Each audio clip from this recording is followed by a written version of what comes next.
गुरुर्ब्रह्मा गुरुर्विष्णु गुरुर्देवो महेश्वर गुरुर्साक्षात् परं ब्रह्म तस्मै श्री गुरुवे नमः। ओम गजाननं भूतगणाधिसेवितं कपितजम्बुफलचारुभक्षणं उमासुतं शोकविनाशकारिकं नमामि विघ्नेश्वरपादपङ्कजं। नारायणं नमस्कृत्यं नरं चैव नरोत्तमं देवीं सरस्वतीं व्यासं ततो जयमुदीरये। आइए हनुमान विराजिए कथा कहूँ वेद अनुसार प्रेम सहित गादी धरूं पधारिये पवन कुमार। बोलो पवन पुत्र हनुमान की जय। सियावर रामचंद्र भगवान की जय। उमापति महादेव की जय। शिव महापुराण की जय। ओम नमः पार्वती पते हर हर महादेव हर हर महादेव हर हर महादेव। जय जय श्री राधे जय जय श्री राधे जय जय श्री राधे श्याम। ओम श्री शाम शिवाय नमः। ओम श्री शाम शिवाय नमः। ओम श्री शाम शिवाय नमः। आप सुन रहे हैं रुद्र संहिता सृष्टि खंड 13वां अध्याय आप सुनेंगे। ब्रह्मा जी बोले, अब मैं पूजा की सर्वोत्तम विधि बता रहा हूं जो समस्त अभिष्ट सुखों को सुलभ कराने वाली है।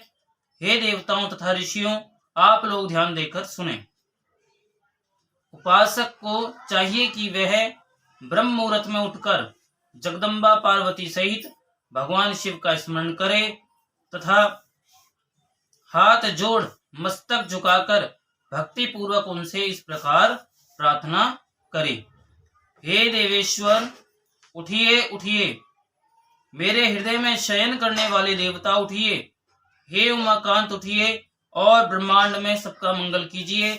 मैं धर्म को जानता हूँ किंतु मेरी उसमें प्रवृत्ति नहीं होती। मैं धर्म को जानता हूँ परंतु मैं उससे दूर नहीं हो पाता।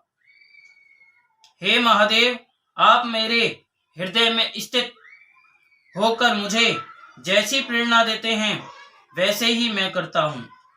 भक्ति पूर्वक यह वचन कहकर और गुरु के चरणों का स्मरण करके गांव से बाहर दक्षिण दिशा में मलमूत्र का त्याग करने के लिए जाए। इसके बाद मिट्टी और जल से शरीर की शुद्धि करके दोनों हाथों और पैरों को धोकर दंत धावन करे। सूर्योदय होने से पहले ही दातुन करके मुंह को 16 बार जल की अंजलियों से धोए। हे देवताओं तथा ऋषियों, षष्ठी, प्रतिपदा, मावस और नौमी तिथियों तथा रविवार के दिन शिव भक्त को यत्न पूर्वक दातुन को त्याग देना चाहिए। अवकाश के अनुसार नदी आदि में जाकर अथवा घर में ही भली भांति स्नान करे। मनुष्य को देश और काल के विरुद्ध स्नान नहीं करना चाहिए। रविवार, श्राद्ध, संक्रांति, ग्रहण, महादान, तीर्थ, उपवास दिवस अथवा अशौच प्राप्त होने पर मनुष्य गर्म जल से स्नान न करे। शिव भक्ति से युक्त मनुष्य तीर्थ आदि में प्रवाह के सम्मुख होकर स्नान करे। जो नहाने के पहले तेल लगाना चाहे उसे विहित एवं निश्चित दिनों का विचार करके ही तेलाभ्यंग करना चाहिए। जो प्रतिदिन नियम पूर्वक तेल लगाता हो उसके लिए किसी भी दिन तेलाभ्यंग करना दोषपूर्ण नहीं है। अथवा जो तेल इत्र आदि से वासित हो उसका लगाना किसी भी दिन दूषित नहीं है। श्राद्ध, ग्रहण, उपवास और प्रतिपदा के दिन तेल नहीं लगाना चाहिए। सरसों का तेल ग्रहण को छोड़कर किसी भी दिन दूषित नहीं होता। इस तरह देश काल का विचार करके ही विधि पूर्वक स्नान करे। स्नान के समय अपने मुख को उत्तर अथवा पूर्व की ओर रखना चाहिए। उच्छिष्ट वस्त्र धारण करके स्नान कभी ना करें। शुद्ध वस्त्र धारण करके इष्ट देव का स्मरण करते हुए स्नान करना चाहिए। और जिस वस्त्र को दूसरे ने धारण किया हो तथा जिसे स्वयं रात में धारण किया हो उससे तभी स्नान किया जा सकता है जब उसे धो लिया गया हो। इसके पश्चात देवताओं, ऋषियों तथा पितरों को तृप्ति देने वाला तर्पण करना चाहिए। उसके बाद धुला हुआ वस्त्र पहने और आचमन करें। हे श्रेष्ठ द्विजों, तदंतर गोबर आदि से लीप पोतकर स्वच्छ किए हुए शुद्ध स्थान में जाकर वहां सुंदर आसन की व्यवस्था करें। वह आसन विशुद्ध काष्ठ का बना हुआ, पूरा फैला हुआ तथा चित्र में होना चाहिए। ऐसा आसन संपूर्ण अभिष्ट फलों को देने वाला है। उसके ऊपर बिछाने के लिए यथा योग्य मृगचर्म आदि ग्रहण करे। शुद्ध बुद्धि वाला पुरुष उस आसन पर बैठकर भस्म से त्रिपुंड लगाए। त्रिपुंड से जप, तप तथा दान सफल होते हैं। भस्म के अभाव में त्रिपुंड का साधन जल आदि बताया गया है। इस तरह त्रिपुंड करके मनुष्य रुद्राक्ष धारण करे और अपने संध्योपासना आदि नित्य कर्म का संपादन करके पुनः शिव की आराधना करे।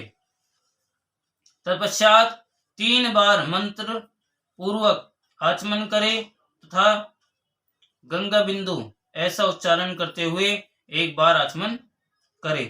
तत्पश्चात वहां शिव की पूजा के लिए अन्न और जल लाकर रखे। दूसरी कोई भी जो वस्तु आवश्यक हो उसे यथाशक्ति जुटाकर अपने पास रखे। इस प्रकार पूजन सामग्री का संग्रह करके वहां धैर्य धारण करके जल, गंध और अक्षत्र से युक्त एक अर्घ पात्र लेकर उसे दाहिने भाग में रखे। उससे उपचार की सिद्धि होती है। फिर गुरु का स्मरण करके उनकी आज्ञा लेकर विधिवत सकाम संकल्प करके पराभक्ति से सपरिवार शिव का पूजन करे। एक मुद्रा दिखाकर सिंदूर आदि उपचारों द्वारा सिद्धि बुद्धि सहित विघ्नहारी गणेश का पूजन करे। लक्ष्य और लाभ से युक्त गणेश जी का पूजन करके उनके नाम के आदि में प्रणव तथा अंत में नमः जोड़कर नाम के साथ चतुर्थी विभक्ति का प्रयोग करते हुए नमस्कार कहते। यथा ओम गणपते नमः अथवा ओम लक्ष्य लाभायुताय सिद्धि बुद्धि सहिताय गणपते नमः। तदंतर उनसे क्षमा प्रार्थना करके पुनः भाई कार्तिकेय सहित गणेश जी का परा भक्ति से पूजन करके उन्हें बारंबार नमस्कार करे। तत्पश्चात सदा द्वार पर खड़े रहने वाले महोदर का पूजन करके सती साध्वी गिरिराज नंदिनी उमा की पूजा करे। चंदन, कुमकुम तथा धूप, दीप आदि अनेक उपचारों तथा नाना प्रकार के नैवेद्यों से शिवा का पूजन करके नमस्कार करने के पश्चात साधक शिव जी के समीप जाए। यथासंभव अपने घर में मिट्टी, सोना, चांदी, धातु या अन्य द्रव्य, पारे आदि की शिव प्रतिमा बनाए और उसे नमस्कार करके भक्ति पारायण होकर पूजा करे।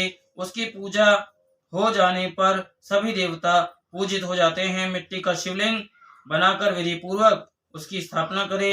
अपने घर में रहने वाले लोगों को स्थापना संबंधी सभी नियमों का सर्वथा पालन करना चाहिए। भूत शुद्धि करके प्राण प्रतिष्ठा करे। शिवालय में दिक्पालों की भी स्थापना करके उनकी पूजा करे।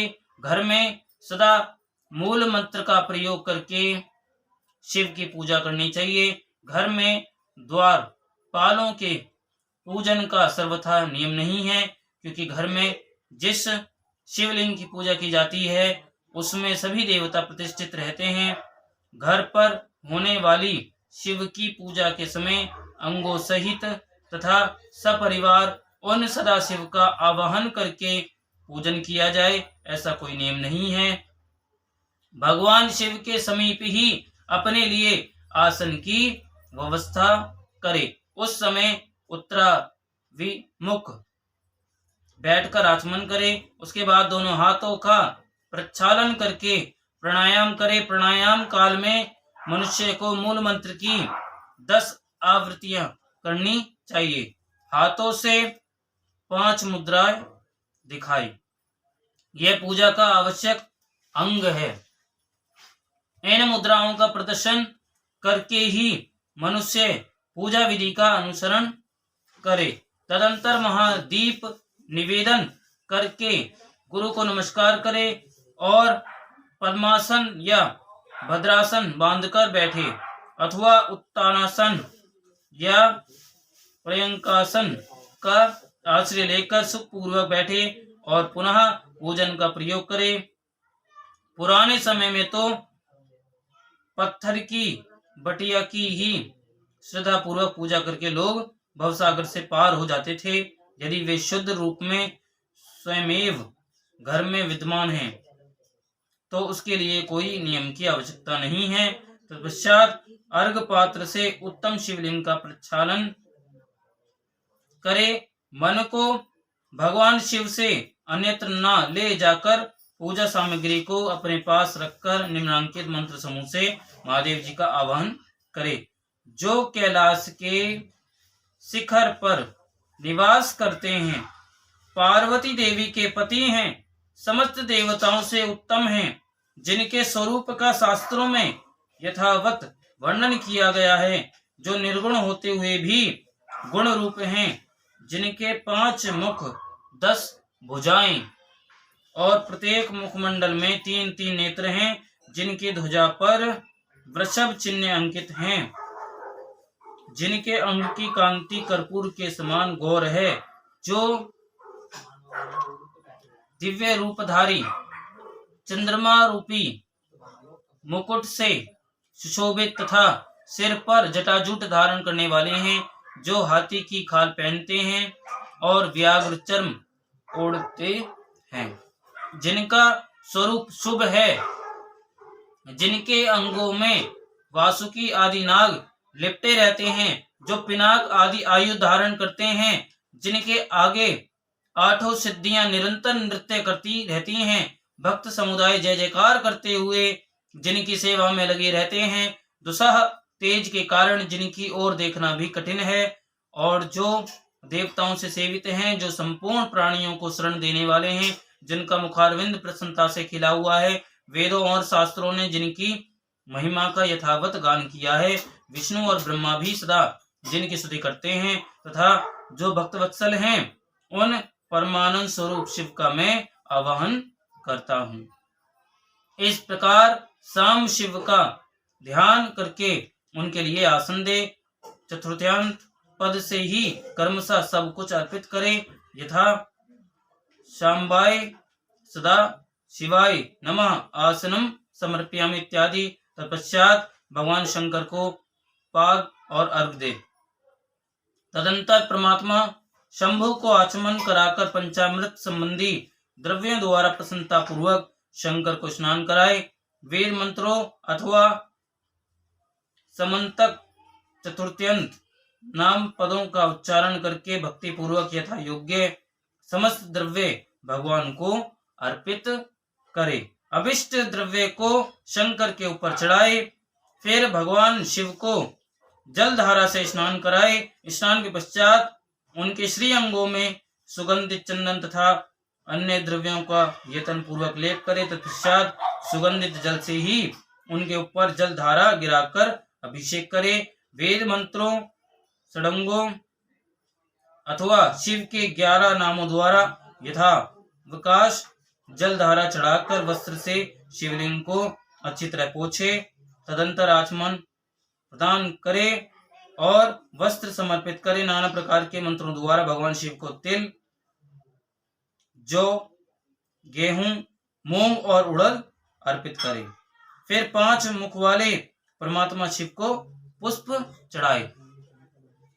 तो प्रत्येक मुख पर ध्यान के अनुसार यथोचित अभिलाषा करके कमल, शतपत्र, शंख पुष्प, कुश पुष्प, धतूर, मंदार, द्रोण पुष्प, तुलसी दल तथा बेलपत्र के द्वारा पराभक्ति के साथ भक्त वत्सल भगवान शंकर की विशेष पूजा करे। अन्य सब वस्तुओं का अभाव होने पर शिव को केवल बिलपत्र ही अर्पित करे। बिलपत्र समर्पित होने से ही शिव की पूजा सफल होती है। तत्पश्चात सुगंधित चूर्ण तथा सुवासित उत्तम तेल, इत्र आदि विविध वस्तुएं बड़े हर्ष के साथ भगवान शिव को अर्पित करें। तदंतर प्रसन्नता पूर्वक गुग्गल और अगरू आदि से धूप निवेदित करें। तदंतर शंकर जी को घृतपूर्ण दीप दे। इसके बाद निम्न मंत्र से भक्ति पूर्वक पुनः अर्घ्य दे और भक्ति भाव से वस्त्र द्वारा उनके मुख का मार्जन करे। हे शंकर, आपको नमस्कार है। आप इस अर्घ को स्वीकार करके मुझे रूप दीजिए, यश दीजिए, सुख दीजिए तथा भोग और मोक्ष का फल प्रदान कीजिए। इसके बाद भगवान शिव को भांति भांति के उत्तम निवेद्य अर्पित करें। इसके पश्चात प्रेम पूर्वक शीघ्र आचमन कराए। तदंतर सांगोपांग तांबूल बनाकर शिव को समर्पित करे। इसके अनंतर 5 बत्ती की आरती बनाकर भगवान को दिखाए। पैरों में 4 बार, नाभि मंडल के सामने 2 बार, मुख के समक्ष 1 बार तथा संपूर्ण अंगों में 7 बार आरती दिखाए। तत्पश्चात यथोक्त ध्यान करके मंत्र का उच्चारण करे। बुद्धिमान मनुष्य को गुरु के द्वारा बताए गए नियम के अनुसार ही मंत्र का जप करना चाहिए, अथवा अपने ज्ञान के अनुसार जितनी संख्या में हो सके उतनी संख्या में ही मंत्रों का विधिवत उच्चारण करें। प्रेम पूर्वक नाना प्रकार के स्त्रोतों से वृषभ ध्वज शंकर की स्तुति करें। तत्पश्चात धीरे धीरे शिव की परिक्रमा करें।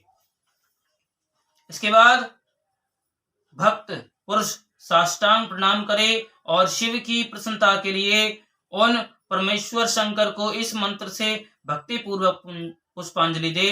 हे शंकर, मैंने अज्ञान से या जानबूझकर जो जो पूजन आदि किया है वह आपकी कृपा से सफल हो। हे मृड, मैं आपका हूँ, मेरे प्राण सदा आप में लगे हुए हैं, मेरा चित्त सदा आपका ही चिंतन करता है। ऐसा जानकर हे गौरीनाथ, हे भूतनाथ, आप मुझ पर प्रसन्न होइए।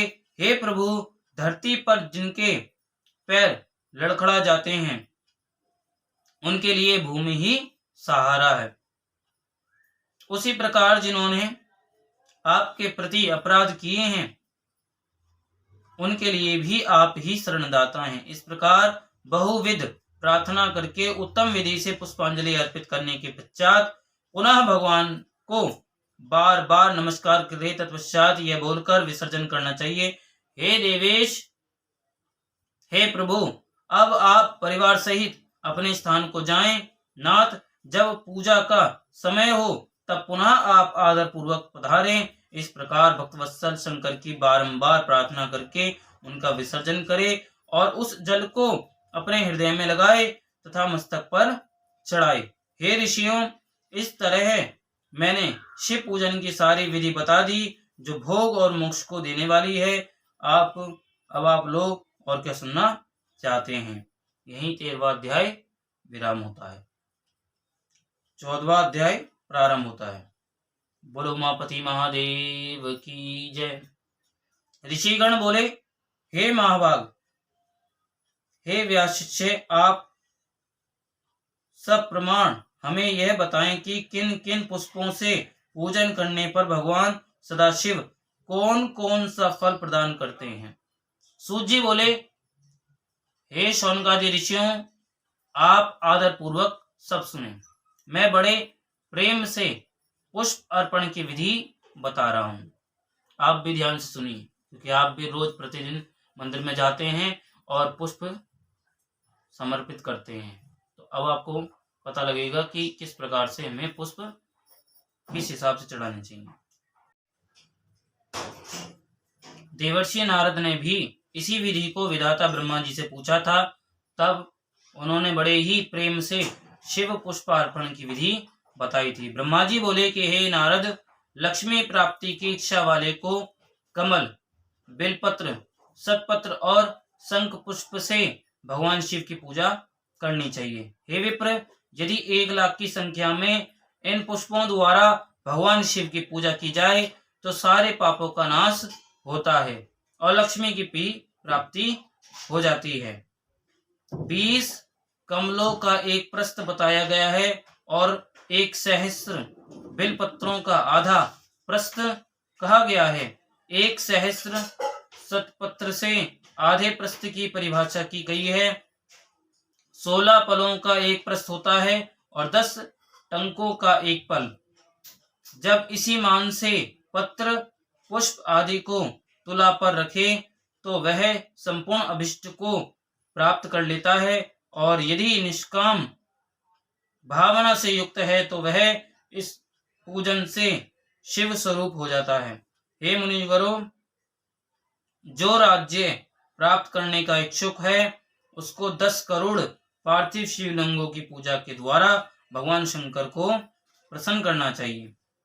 प्रत्येक पार्थिव लिंग पर मंत्र सहित पुष्प, खंड रहित धान के अक्षत और सुगंधित चंदन चढ़ाकर अखंड जलधारा से अभिषेक करना चाहिए। तदंतर प्रत्येक पार्थिव लिंग पर मंत्र सहित अच्छे अच्छे बेलपत्र अथवा सतपत्र और कमल पुष्प समर्पित करने चाहिए।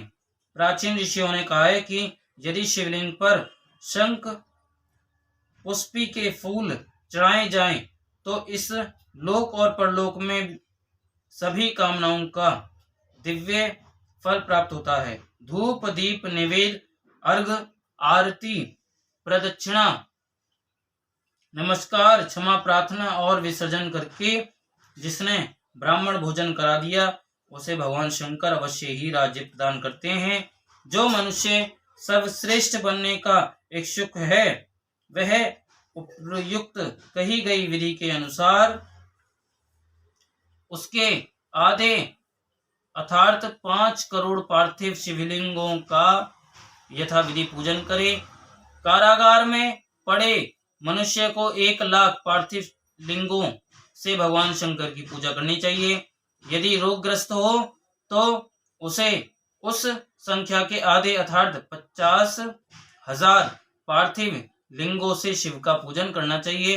कन्या चाहने वाले मनुष्य को उसके आधे अर्थात 25,000 पार्थिव लिंगों से शिव का पूजन करना चाहिए। जो विद्या प्राप्त करने की इच्छा रखता है उसे चाहिए कि वह उसके भी आधे पार्थिव लिंगों से शिव की अर्चना करे।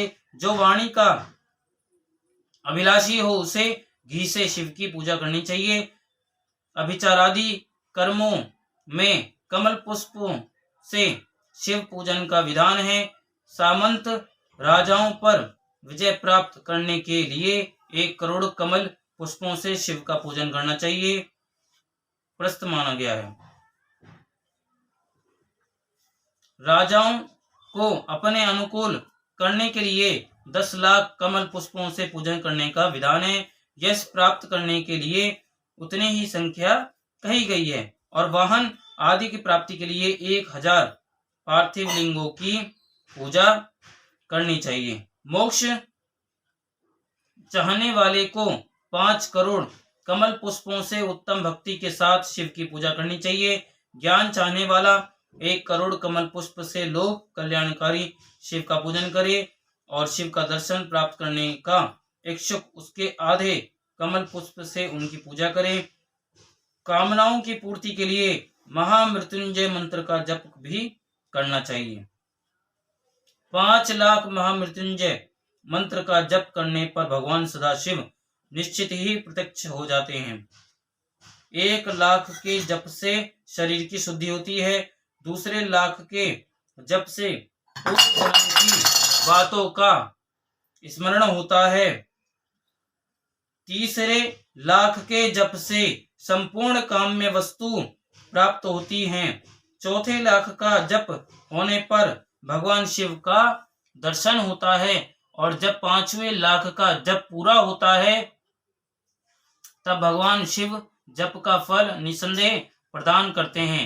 इसी मंत्र का 10 लाख जप हो जाए तो संपूर्ण फल की सिद्धि होती है। जो मोक्ष की अभिलाषा रखता है वह 1 लाख दर्भों द्वारा शिव का पूजन करे। मुनिश्रेष्ठ शिव की पूजा में सर्वत्र लाख की ही संख्या समझनी चाहिए। आयु की इच्छा वाला पुरुष 1 लाख दुर्वाओं द्वारा पूजन करे।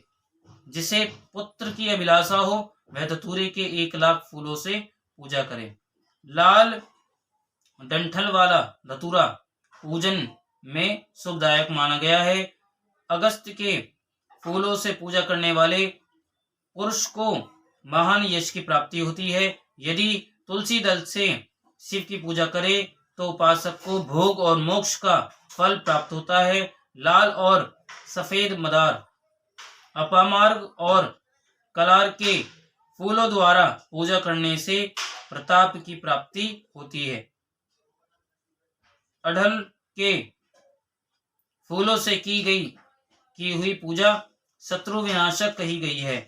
करवरी के 1 लाख फूल यदि शिव पूजन के उपयोग में लाए जाएं तो वे यहाँ रोगों का उच्चाटन करने वाले होते हैं। बंदूक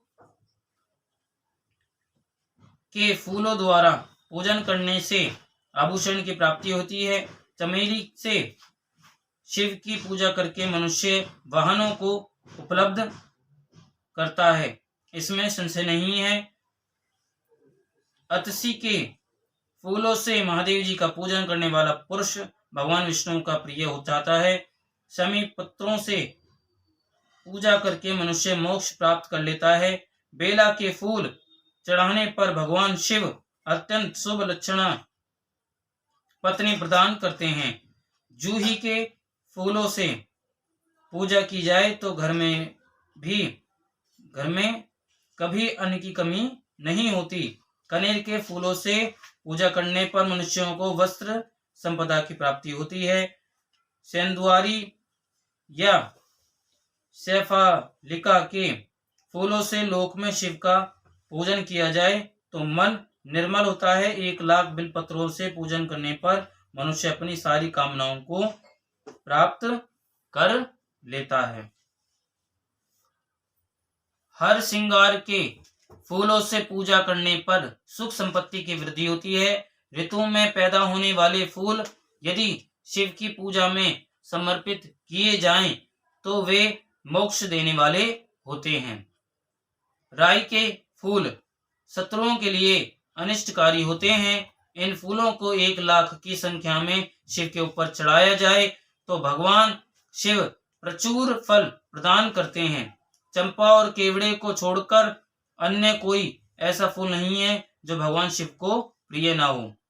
अन्य सभी पुष्पों को समर्पित करना चाहिए। हे सत्तम, अब इसके अनंतर शंकर के पूजन में धान्यों का प्रमाण तथा उनके अर्पण का फल, यह सब प्रेम पूर्वक सुनिए। हे विप्र, महादेव के ऊपर परम भक्ति से अखंडित चावल चढ़ाने से मनुष्यों की लक्ष्मी बढ़ती है। 6.5 प्रस्त और 2 पल भर चावल संख्या में 1 लाख हो जाते हैं, ऐसा लोगों का कहना है। रुद्र प्रधान मंत्र से पूजा करके भगवान शिव के ऊपर बहुत सुंदर वस्त्र चढ़ाए और उसी पर चावल रखकर समर्पित करे तो उत्तम है।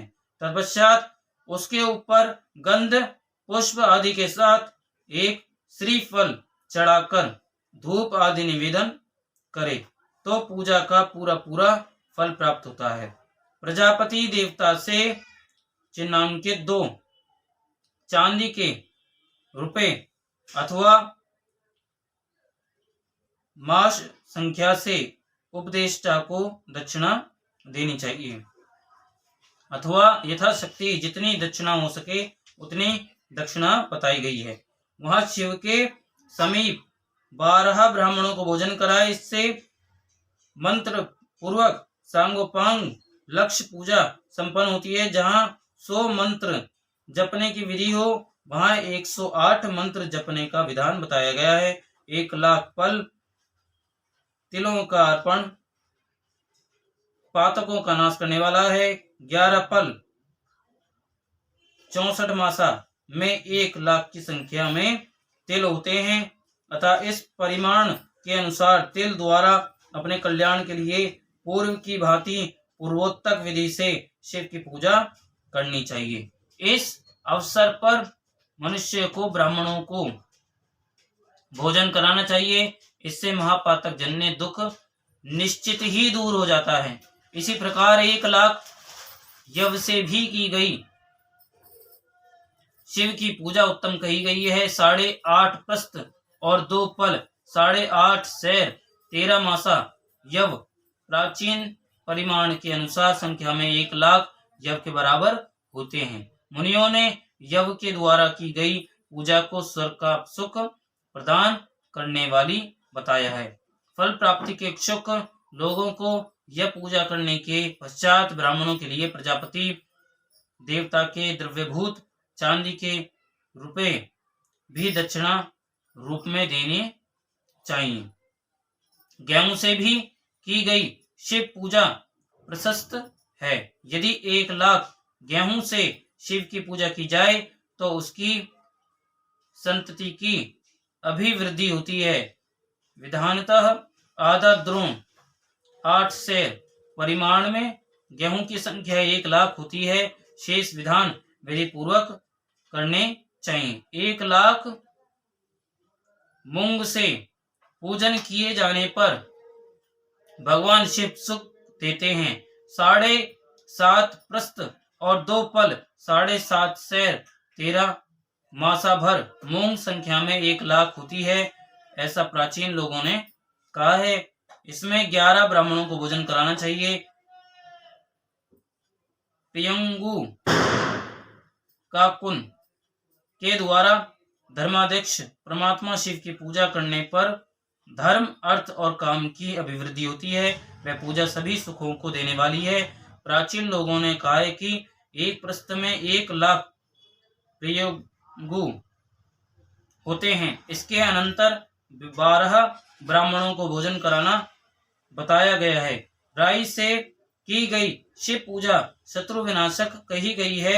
20 पल 30 मासा भर सरसों के 1,00,000 दाने हो जाते हैं। उन 1,00,000 सरसों के दानों से की गई शिव की पूजा निश्चित ही शत्रु के लिए घातक होती है, ऐसा कहा गया है। अरहर की पत्तियों से शिवजी को सुशोभित करके उनका पूजन करना चाहिए। शिव की पूजा करने के पश्चात 1 गौ और 1 बैल का दान करना चाहिए। मरीची काली मिर्च से की गई शिव की पूजा शत्रु का नाश करने वाली बताई गई है। अरहर की पत्तियों से रंग करके शिव की पूजा करनी चाहिए। यह पूजा नाना प्रकार के सुख एवं सभी अभिष्ट फलों को देने वाली है। हे मुनि, शिव पूजा में इस प्रकार से प्रयुक्त धान्यों का परिमाण तो हमने आप लोगों को बता दिया है। हे मुनिवर, अब प्रेम पूर्वक 1,00,000 पुष्पों का परिमाण भी सुने। सूक्ष्म मान को प्रदर्शित करने वाले व्यास जी ने एक प्रश्न में शंखपुष्पी के पुष्पों की संख्या 1,00,000 बताई है। 11 प्रश्न में चमेली के फूलों का मान 1,00,000 कहा गया है। इतना ही जूही के फूलों का मान है और उसका आधा राई के फूलों का मान होता है। मल्लिका मालती के 1,00,000 फूलों का पूर्ण मान 20 प्रस्थ है। तिल के पुष्पों का मान मल्लिका के मान की अपेक्षा 1 प्रस्थ कम होता है। कनेर के पुष्पों का मान तिल के पुष्पों के मान का तिगुना कहा गया है। पंडितों ने निर्गुंडी के पुष्पों का भी उतना ही मान बताया है। केवड़ा, शिरीष तथा बंधुजीव के 1,00,000 पुष्पों का मान 10 प्रस्थ के बराबर होता है। इस तरह अनेक प्रकार के मान को दृष्टि में रखकर सभी कामनाओं की सिद्धि के लिए तथा मुक्ति प्राप्ति के लिए कामना रहित होकर शिव की पूजा करनी चाहिए। अब मैं जलधारा पूजा के महान फल को कह रहा हूँ, जिसके श्रवण मात्र से ही मनुष्यों का कल्याण हो जाता है। भक्ति पूर्वक सदा शिव की विधिवत पूजा करने के पश्चात उन्हें जलधारा समर्पित करे। सन्निपात आदि ज्वर में होने वाले प्रलाप की शांति के लिए भगवान शिव को दी जाने वाली कल्याणकारी जलधारा शतरुद्रीय मंत्र से, 11 रुद्र से, रुद्र मंत्रों के जप से, पुरुष सूक्त से, 6 ऋचा वाले रुद्र सूक्त से, महामृत्युंजय मंत्र से, गायत्री मंत्र से अथवा शिव के शास्त्रोक्त नामों के आदि में प्रणव और अंत में नमः पद जोड़कर बने हुए मंत्रों द्वारा अर्पित करनी चाहिए।